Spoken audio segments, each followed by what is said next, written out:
चलिए शुरू करते हैं। आज की क्लास में हम क्या पढ़ने वाले हैं? सूरदास, है ना। तो आपको पता है कि सूरदास किस शाखा में आते हैं? आपको पता होगा, बताइए। कृष्ण भक्ति, है ना।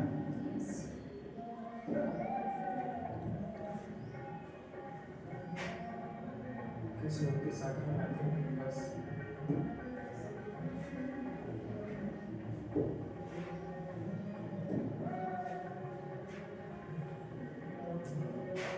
आज की क्लास हमारी होगी सूरदास की, ठीक है।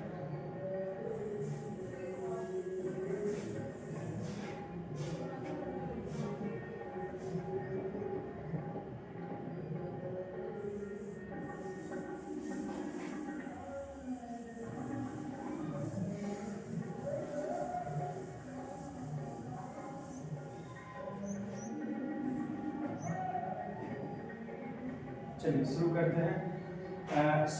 सूरदास हमारे हिंदी साहित्य के, आपको हम शुरू से बताए हैं, इसको आप लोग याद रखिएगा। हिंदी साहित्य के इतिहास के बार बार हम आपको ये बताना चाहते हैं। पहला क्या है? आदि। दूसरा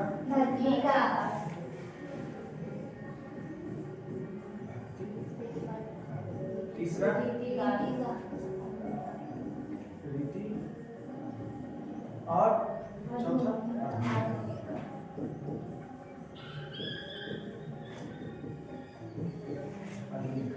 तो ये चार हमारे इतिहास है। किसमें से बताइए कि भक्ति काल, आदिकाल के प्रमुख कवि आप लोगों को पता होगा, विद्यापति और खुसरो। भक्ति काल के कवि, भक्ति काल के अलग अलग शाखा चले। कौन कौन सी शाखा? पहला निर्गुण और दूसरा सगुण, ठीक। निर्गुण के दो शाखा, कौन कौन? निर्गुण के दो शाखा, पहला कौन है?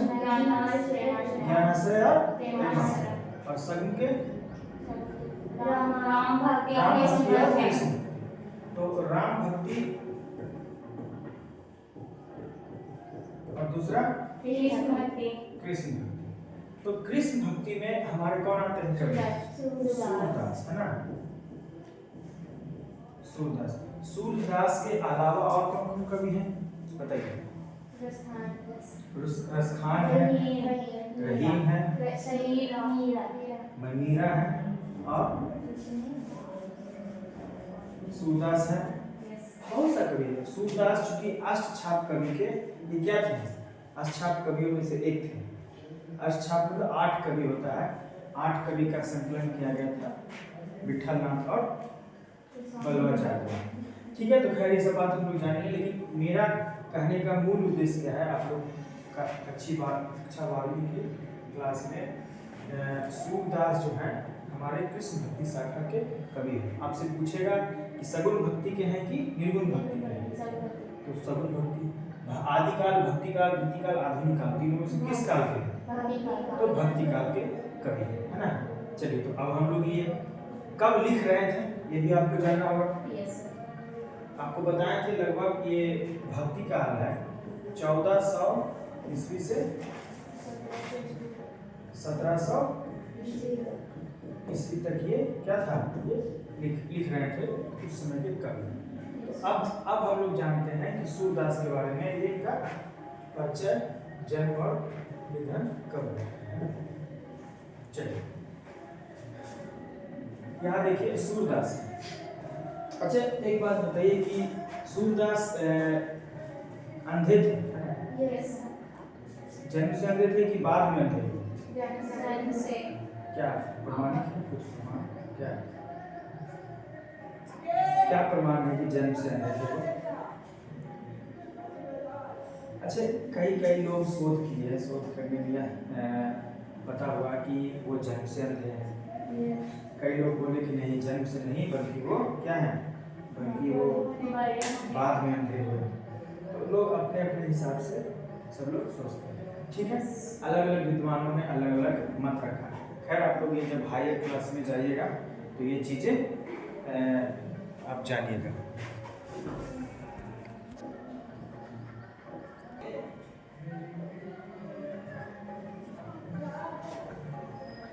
ठीक है, तो सूरदास का जन्म कब हुआ था? 1478 ईस्वी में। ठीक है, निधन कब हुआ था? 1583। ठीक है, तो ये आपको हमेशा याद रखना है, प्रश्न यहाँ से हमेशा बनता है। जन्म स्थान कहाँ है इनका? दिल्ली के निकट सीही नामक गांव मतलब ग्राम। दिल्ली के निकट एक जगह कौन सी है? सीही है ना। अच्छा, निवास स्थान इनका क्या है? इनका निवास स्थान क्या है? है ना, इनका निवास स्थान है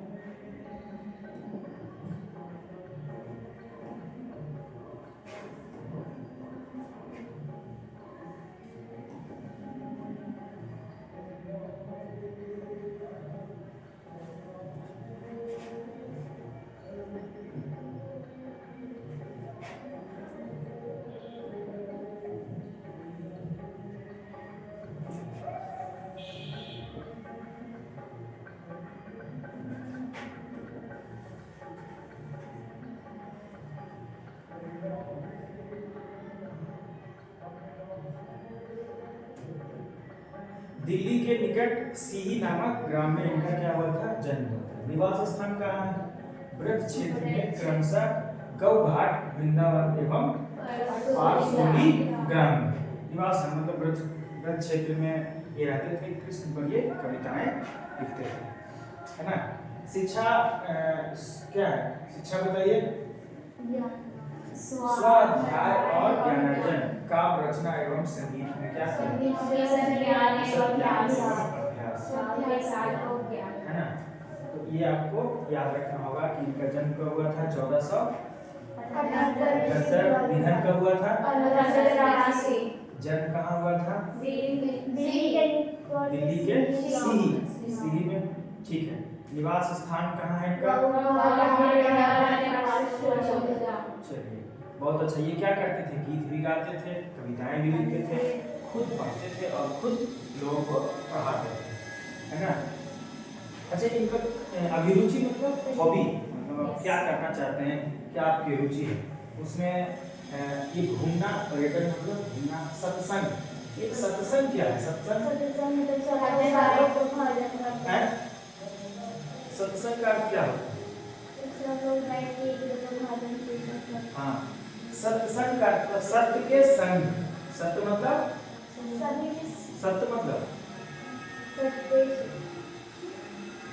होता है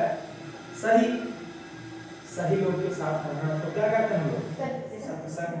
ठीक है, कृष्ण भक्ति और बैराग, मतलब बैराग मतलब वो किसी से प्रेम मोहब्बत नहीं है, कोई एकदम सिर्फ कृष्ण से ही जो भी करना है श्री कृष्ण प्रेम ही होना है। अच्छा, ये आपको महत्वपूर्ण है। पर्यटन, सत्संग, भक्ति एवं बैराग, ये इनका क्या था? आराम से वो रखते थे, बजाने वाला, है ना। क्या? गिटार नहीं है? वीणा भी नहीं कह सकते। वीणा तो आपके माँ सरस्वती बजाती है, इसको नाम भूल है। आप लोग याद करके आइएगा क्या है। तो कृष्ण भक्ति के लिए महत्वपूर्ण क्या है ना। दीक्षा गुरु महाप्रभु वल्लभाचार्य, सुधा जायसवाल एवं पुष्टि मार्ग साधना के प्रवर्तक एवं प्रसिद्ध आचार्य एवं संत हैं। ठीक है, ये महत्वपूर्ण है, ये आपको महत्वपूर्ण है। क्या है?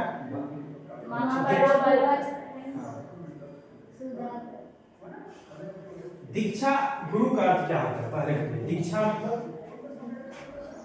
दीक्षा दीक्षा का क्या होता है? दीक्ष दीक्ष का क्या होता है? दीक्ष दक्ष दक्ष क्या होता है? दक्ष मतलब कि काम करने को सामर्थ्य, तो उसको सामर्थ्यवान कौन बनाया? ज्ञानवान कौन बनाया? कौन बनाया? तो दीक्षा के मतलब महाप्रभु वल्लभाचार्य। अच्छा, वल्लभाचार्य कौन थे? वल्लभाचार्य इनके गुरु थे, है ना। ये बहुत कृष्ण भक्ति में मर्मज्ञ क्या थे? ये मर्मज्ञ ज्ञाता थे, तो वही शिक्षा दिए थे किनको? सूरदास को। और ये शुद्धा द्वैतवाद मतलब कहते हैं कि शुद्ध रूप से ये द्वैतवाद कहते हैं कि शुद्धा द्वैतवाद का अर्थ होता है कि शुद्ध रूप से द्वैतवाद मतलब द्वैत मतलब दो, जीव अलग आत्मा अलग। जीव कौन है? हम लोग हैं। और आत्मा कौन है? इसके अंदर। जब आत्मा क्या हो गया? आत्मा जब अशुद्ध होता है तो हम लोग गलत रास्ते पर चलते हैं, है ना। तो कहते नहीं, हम लोग को ज्ञान अच्छा अर्जन करना चाहिए, इसीलिए कहें कि शुद्ध रूप से द्वैतवाद ही है। एवं पुष्टि मार्ग की, पुष्टि मार्ग मतलब पुष्टि का अर्थ होता है कि आप एकदम भगवान में क्या हो जाइए? लीन हो जाइए। कि भक्ति साधना के प्रवर्तक प्रसिद्ध दार्शनिक आचार्य एवं संत थे। ठीक है, याद रखना है, ये लाइन बहुत महत्वपूर्ण है। आगे है दीक्षा काल, कब वो? लगभग मतलब 11 में। तो 1509 ईस्वी से लेकर 10 ईस्वी, है ना। 1509 ये आपको याद रखना है। अच्छा, जन्म से विशेष में क्या बात लिखी है? जन्म से अंधे और थोड़े दोनों आंखें जाती रही। जन्म से अंधे अथवा बड़े होने पर दोनों आंखें जाती रही। मृदुल, विनम्र, निर्भिमानी, भावुक और अंतर्मुखी स्वभाव के विरक्त आत्मा महात्मा। कहने का अर्थ हुआ इसमें दिया है कि जन्म से क्या थे? वो अंधे थे। जन्म से अंधे अथवा बड़े होने पर दोनों आंख जाती रही। कुछ ऐसा नहीं, ये कई विद्वान कहते हैं कि जन्म से अंधे हैं। कई विद्वान कहते हैं कि बड़े होने के बाद अंधे हो गए। तो एक किंवदंती है, एक कहानी है। एक दिन हुआ क्या कि सूरदास कुआं में गिर गए। सूरदास कुआं में गिर गए और कुआं में गिरने के बाद कहते हैं कि प्रभु बचाओ। वैराग्य थे, वैराग्य मतलब घर से भागल थे, उनको कोई किसी मतलब था नहीं, बस अपने लिखते थे, लोगों के साथ रहते थे, अच्छे लोगों के साथ रहते थे, कभी उनको दुश्मनी दोस्ती कुछ नहीं हुआ। तो एक दिन क्या हो गया, कुआं में वो गिर गए। तो कहे भगवान बचाओ, भगवान बचाओ, भगवान बचाओ। तो भगवान आए बचाने के लिए। सच में भगवान आए प्राणी को बचाने के लिए। सूरदास क्या हो गया? ईश्वर को वो देख लिए। जब ईश्वर को देख लिए तो कहें कि अब तुम ईश्वर को तुम देख लिया, इसलिए तुम अब अंधा हो जाओ, ताकि तुम किसी को बताओ नहीं कि ईश्वर ऐसे होते। तब से वो व्यक्ति अंधा। ये ऐसा किंवदंती, उसको कुआं से निकाल दिए भगवान। और सूरदास क्या हो गए? सूरदास की क्या लोग मेहंदी लगाते हैं, है ना। सूरदास की मेहंदी लगाते हैं। कैसा लगता है मेहंदी सूरदास का? बूंदा बूंदा बूंदा बूंदा। सूरदास क्या करते हैं? मेहंदी। कहता है कैसा मेहंदी है? तो सूरदासी मेहंदी। अब अंधे लोग को देखिएगा जो पढ़ते हैं, जो दिव्यांग जन होते हैं, वो कैसे पढ़ते हैं? ब्रेन लिपि के सहारे से 6 डॉट ऐसे से टोटो के, उसी प्रकार सूरदास भी। अच्छा, ये तुमको लगता है कि अगर सूरदास ये जन्म से ही वो अंधे होते हैं, क्या भगवान को कैसे देखते हैं? पहला, दूसरा, ये तो लोग की कहानी है ना, मतलब अपना अपना लोग सोचते हैं। अच्छा, सूरदास अगर मान लिया जाए कि अंधे होते तो श्री कृष्ण की इतनी बढ़िया बाल लीला वो कैसे करते? बच्चा जो कहते हैं कि मैया मोरी चंद खिलौना चाहे, उनको कैसे पता कि चांद जो है इतना सुंदर दिखता है, गोल है। तो अंधे नहीं थे वो, बल्कि वो बाद में थे। लेकिन कई लोग मानते हैं कि जन्म से अंधे थे, कई लोग मानते हैं कि जन्म से अंधे नहीं। क्योंकि आप कक्षा 12वीं के या विद्यार्थी हैं तो आपको धीरे धीरे जानिएगा, ग्रेजुएशन कीजिएगा, एमए कीजिएगा तो आपको पता चलेगा कि इसमें क्या क्या और भी चीजें हैं। इनकी प्रमुख कृतियां, इनकी कौन सी कृतियां मतलब रचना, कौन कौन सी रचना लिखेंगे? सूरसागर, साहित्य लहरी, राधा रस केली, सूरसागर। तो आपको 3 याद रखना है, कौन कौन? सूरदास, साहित्य लहरी, सूरसागर। लेकिन ये भी आप याद रखिएगा राधा रस केली, ठीक है। सूरदास की कविता विश्व प्रसिद्ध का एक प्रमुख आधार है। इसकी रचना श्रीमद् भागवत की पद्धति पर 12 स्कंदों में हुई है। गे पदों का विशाल संग्रह है। ये आपको इतना आपको याद रखना है। कौन कौन इसमें याद रखेंगे? पाठक कि सूरसागर की कविता विश्व प्रसिद्ध प्रमुख आधार इसकी श्रीमद् भागवत की पद्धति पर 12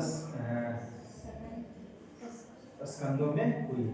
ये गे पद है। गे मतलब इसका अर्थ क्या होता है? गे मतलब जो गाने योग्य है ना। सूरदास की बहुत सी पंक्ति है जिसको हम क्या कर सकते हैं? गा सकते हैं, ठीक है। तो ये अभी तक इतना हम लोग पढ़े, इसमें से क्या क्या याद रखना है एक बार देखिए। इसमें से याद रखना है हम लोग को कि इनका जन्म कब हुआ? 1478। अनुमानता मतलब लोग अनुमान लगाते हैं कि इतना हमको इतना इनका जन्म हुआ होगा। निधन कब हुआ? 1583। दिल्ली के निकट सिही नामक ग्राम में इनका क्या हुआ? जन्म हुआ, ठीक है।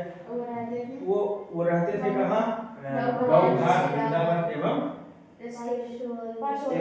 पारसोली ग्राम में वो रहते थे। और अच्छा, शिक्षा में क्या इनका है? स्वाध्याय द्वारा ज्ञान अर्जन, खुद से पढ़कर ये अपना ज्ञान अर्जन किए। काव्य रचना एवं संगीत का विशाल ज्ञान एवं अभ्यास किए। विशाल लोक ज्ञान है इनके पास, है ना। विशाल लोक ज्ञान मतलब बहुत बड़ा लोगों का ज्ञान, मतलब लोग के पास जो ज्ञान है ना। जैसे कैसे हल चलाना चाहिए, उदाहरण के लिए कि कैसे परिवार को चलाना चाहिए इत्यादि इत्यादि। इनका दीक्षा गुरु कौन है? महाप्रभु बल्लभाचार्य। शुद्धाद्वैतवाद एवं पुष्टि मार्ग की भक्ति साधना के प्रवर्तक प्रसिद्ध दार्शनिक आचार्य। मतलब महाप्रभु बल्लभाचार्य कौन थे? शुद्धाद्वैतवाद एवं पुष्टि मार्ग की भक्ति साधना के प्रवर्तक प्रसिद्ध दार्शनिक एवं आचार्य एवं संत थे। मतलब समझ में आ रहा है कौन थे ये? महाप्रभु बल्लभाचार्य। ये थे शुद्धाद्वैतवाद एवं पुष्टि मार्ग की भक्ति साधना, मतलब ये भगवान को प्राप्त करने के लिए, भगवान को मिलने के लिए ये क्या है? सब मार्ग कहते हैं। शुद्ध रूप से हम कहते हैं प्रभु अब भगवान है, हम क्या है? हम जीव हैं। आप में आप हमको अपनी आत्मा को क्या करते हैं? हमें डालते हैं। अलग, दोनों अलग अलग चीज है ना। यस, ठीक है। दीक्षा काल याद रखना 1510। विशेष जन्म से अंधे अथवा बड़े होने पर दोनों आंखें जाती रही। मृदुल, विनम्र, निर्भिमानी, भावुक और अंतर्मुखी स्वभाव के विरक्त महात्मा। ठीक है। इनकी 3-4 बहुत महत्वपूर्ण इनकी क्या है? रचना कौन कौन सी है? सूरसागर, साहित्य लहरी, राधा रस केली और सूरसागर। ठीक है। सूरसागर क्या है? गे रचना, जिसको हम लोग क्या कर सकते हैं? गा सकते हैं, है ना। ये तो इनका परिचय था। अब इनकी और भी विशेषताएं हैं जो हम लोग पढ़ेंगे। जो बताया है उसको याद कीजिएगा, है ना। फिर इसमें से बता देंगे क्या क्या लिखना है।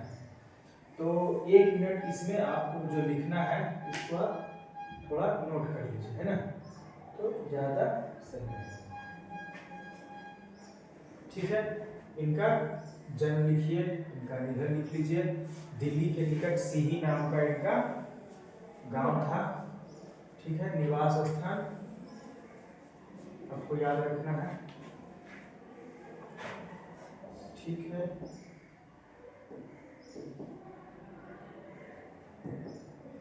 अच्छा, ये आपको याद रखना है। ठीक है। दीक्षा गुरु महाप्रभु बल्लभाचार्य शुद्धाद्वैतवाद एवं पुष्टि मार्ग के साधक थे, आचार्य एवं संत थे। दीक्षा काल भी लिख लीजिए। जन्म से अंधे अथवा बड़े होने पर दोनों आंखें याद कीजिए। सूरसागर, साहित्य लहरी, राजा रस के लिए सूरसागर बोली, याद रखना है। सूरसागर की कविता विश्व प्रसिद्ध, आधार इसकी क्या है, भागवत पंक्ति है। ये आपको बहुत महत्वपूर्ण है ना, ये गे पद है, ठीक है। ये आपको इतना याद रखना है। लिखिए इसे।